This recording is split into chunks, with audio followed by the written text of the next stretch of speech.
500 টাকা। 6 নাম্বার আছে যোগাযোগ ও যাতায়াত। যাতায়াত ভাড়া রিক্সা, বাস, ট্রেন, বিমান, নিজ বহন থাকলে ইত্যাদির ক্ষেত্রে আমরা মাসিক 1000 টাকা খরচ ধরে নেব।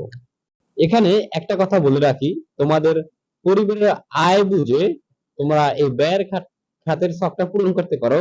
আমি যেভাবে দিছি ওইভাবেই দেওয়া লাগবে এমন কোনো কথা না, তবে তোমাদের সামঞ্জস্য রেখে ব্যয়টা কিন্তু ধরতে হবে আর কি।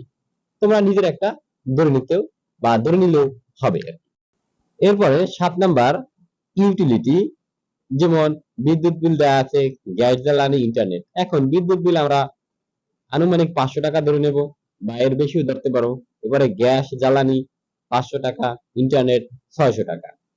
8 নাম্বারে গড় বা সাজসজ্জা ব্যয়। এখন এখানে আমরা ধরতে পারি যে বসার